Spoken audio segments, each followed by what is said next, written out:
మీ సొంత ఇంటి కలకు అసలైన నేస్తం బీబీజీ ఇండియా. అమరావతిలో నికార్సైన ప్రాపర్టీ కోసం కాంటాక్ట్ 0406903224. రంగారెడ్డి రోడ్డు ప్రమాదం కలవరపెడుతూ ఉంది.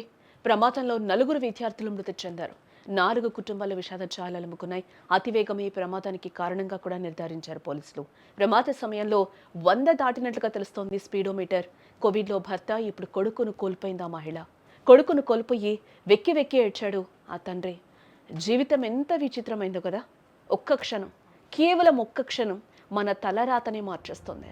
అప్పటి వరకు నవ్వులు, కేరింతలు, భవిష్యత్తు గురించిన కలలు. కానీ మరుక్షణమే మరణ శాసనం. రంగారెడ్డి జిల్లా మోకిలలో జరిగిన ఘటన సరిగ్గా ఇదే.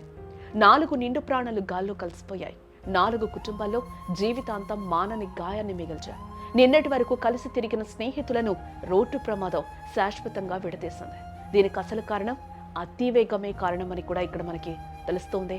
పోలీసులు చెప్పిన దాని ప్రకారం మనం చూస్తే, చెట్టును ఢీకొన్న సమయంలో కారు స్పీడోమీటర్ ముళ్ళు 100 దాటినట్లుగా కనిపిస్తోంది. దగ్గరికి వచ్చే వరకు బారికేడ్లను గమనించకపోవడం, వేగాన్ని నియంత్రించలేకపోవడంతో డివైడర్ ఎక్కే సమయంలో స్టీరింగ్ను ఎడమవైపు తిప్పడంతో రోడ్డుకు అటు చివరనున్న చెట్టును కారు ఢీకొట్టింది. అయితే ఇక్కడ ఎన్నో ప్రశ్నలు కూడా ఉత్పన్నమవుతున్నాయి.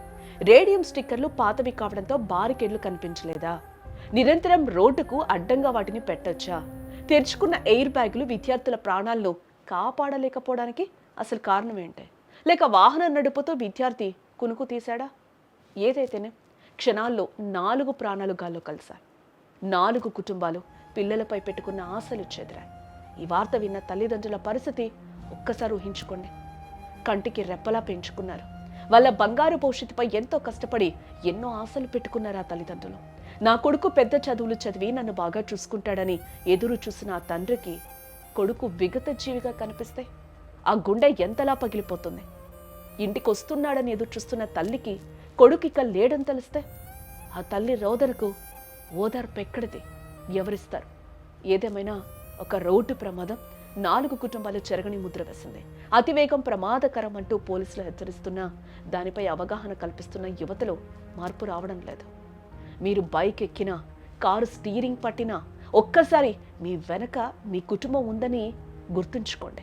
మీరింటికి క్షేమంగా తిరిగి వస్తారని కళ్ళల్లో ఒత్తులు వేసుకుని ఎదురు చూసే మీ అమ్మ కళ్ళు గుర్తు తెచ్చుకోండి. మీకోసం రాత్రింబవళ్ళు కష్టపడే నాన్న శ్రమను గుర్తు తెచ్చుకోండి. ఒక్క నిమిషం ఆలస్యమైనా పర్లేదు, ప్రాణాలతో ఇంటికి చేరడం చాలా చాలా ముఖ్యం. వేగం కాదు, ప్రాణం ముఖ్యం. మీ ప్రాణం మీ ఒక్కడిదే కాదు, మీతో ముడిపడిన మీ కుటుంబానికి కూడా. దయచేసి బాధ్యతగా డ్రైవ్ చేయండి. హెల్మెట్ ధరించండి, సీట్ బెల్ట్ పెట్టుకోండి. అతి వేగానికి దూరంగా ఉండండి.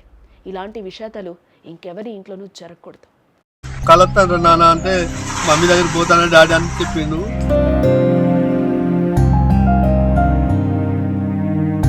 2 days లో మనం అందరం ఇక్కడ ఉంటాం డాడీ అని చెప్పిండు. నేను నైట్ ఫోన్ చేసిండు.